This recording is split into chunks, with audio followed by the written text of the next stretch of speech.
नमस्कार दोस्तों, स्वागत है आपका आर्कियो वर्ल्ड में। दोस्तों, हम लोग फाहियान द्वारा भारत में किए गए यात्रा विवरण के विषय में देख रहे हैं। फाहियान जहां जहां गए उन्होंने वहां के विषय में जो कुछ भी सुना उसको अपने यात्रा विवरण में नोट किया हुआ है। इसी क्रम में हम लोगों ने कई सारे महत्वपूर्ण स्थानों के विषय में देखा है। इसी क्रम में आज हम लोग एक ऐसे ही महत्वपूर्ण स्थान की चर्चा करेंगे जिसके विषय में कहा जाता है कि वह बहुत ही पुराना नगर हुआ करता था, और उस स्थान का नाम मैं आपको बता दूं, वह स्थान है सांचे या साकेत। तो साकेत के विषय में यह कहा जाता है कि साकेत जो है वो तथागत बुद्ध के समय में एक छोटा सा नगर हुआ करता था जो श्रावस्ती से बहुत ज्यादा दूरी पर नहीं था, और यहाँ से अनेक व्यापारिक सामग्रियां एक नगर से दूसरे नगर को भेजी जाती थी। इस समय पाटलिपुत्र, चंपा, राजगृह जैसे नगर भी थे। इसी क्रम में बात आती है कि साकेत जाने के बाद फाहियान ने क्या कुछ देखा। तो साकेत ही आधुनिक अयोध्या के नाम से जाना जाता है, जो कि उत्तर प्रदेश में स्थित है। उत्तर प्रदेश की राजधानी से लगभग 110 या 20 किलोमीटर की दूरी पर अयोध्या दिखाई देता है, जो कि सरयू नदी या घाघरा नदी के किनारे स्थित है। इसी विषय में चर्चा करेंगे कि फाहियान ने साकेत में क्या देखा था। तो एक बार पुनः आप लोग मेरे साथ बने रहिए वीडियो के अंत तक। पुस्तक का नाम आप सभी जानते हैं, बुद्ध की तलाश में चीनी बौद्ध यात्री फाहियान की भारत यात्रा। इसके लेखक फाहियान हैं, मतलब इस किताब में जो संदर्भ दिए हुए हैं वो फाहियान के हैं, लेकिन अनुवाद किया है जगन मोहन वर्मा ने, जिनको कुछ लोग दक्षिणपंथी विद्वान भी मानते हैं, और संपादन किया है शांति स्वरूप बौद्ध ने। प्राकथन लिखा है सुप्रसिद्ध भाषा वैज्ञानिक और इतिहासकार डॉक्टर राजेंद्र प्रसाद सिंह ने। तो कई सारे ऐसे संदर्भ यहाँ दिखाई देंगे जिसके विषय में फाहियान ने बहुत स्पष्ट नहीं लिखा, लेकिन अनुवादक ने उसको अपने हिसाब से बनाने का प्रयास किया है। जैसे बुद्ध के समय में इन्होंने प्रयास किया है यह बताया जाए कि बुद्ध वैदिक संस्कृति के ब्राह्मणों से डिबेट किया करते थे, शास्त्रार्थ किया करते थे। ऐसे में सवाल ये खड़ा होता है कि क्या बुद्ध के समय में संस्कृत भाषा अस्तित्व में थी? संस्कृत कब अस्तित्व में आई है? इसके विषय में मैंने चर्चा किया है, इसी चैनल पर वह वीडियो पड़ा हुआ है। तो देवनागरी लिपि, नागरी लिपि का विकास कैसे हुआ और संस्कृत भाषा अस्तित्व में कैसे आई, इन सब पे हमने चर्चा वहां किया है। यहाँ यह कहना है कि बुद्ध पाली और प्राकृत बोलते थे, जबकि वैदिक धर्म को मानने वाले लोग यह दावा करते हैं कि वो संस्कृत में बोलते, लिखते और पढ़ते थे। ऐसे में दोनों लोगों के बीच शास्त्रार्थ होना संभव नहीं दिखाई देता है। तो इसी कड़ी में हम लोग आगे बढ़ते हैं।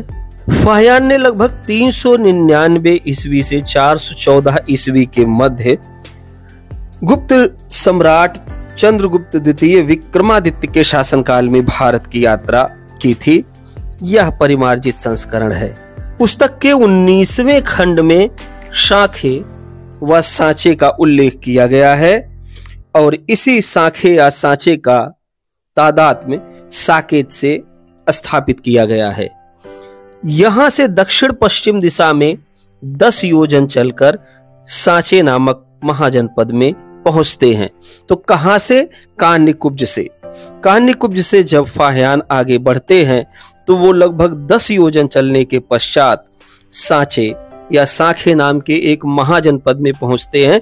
और विद्वानों ने क्या कहा कि सांचे नगर का तात्पर्य साकेत से है, जो अयोध्या का पुराना नाम है।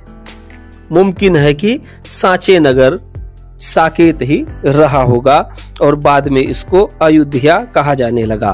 तो सांचे नगर के दक्षिण द्वार पर पूर्व की ओर के मार्ग पर भगवान बुद्ध ने दंत धावन मतलब कि तथागत बुद्ध ने काष्ठ की एक लकड़ी लेकर के दातून किया और उस दातून को, दंत धावन को, जो कि काष्ठ का था, भूमि पर फेंक दिया। वह ना बढ़ता था और ना ही घटता था, मतलब कि वो जमीन पर पड़ा था वैसे के वैसे।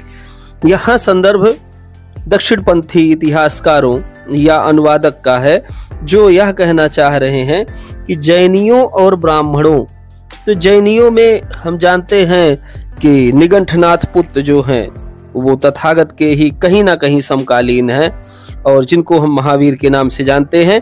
यहाँ ब्राह्मणों से तात्पर्य है बमणों से, जो कि बौद्ध भिक्षु ही हैं, ये कोई वैदिक ब्राह्मण नहीं है।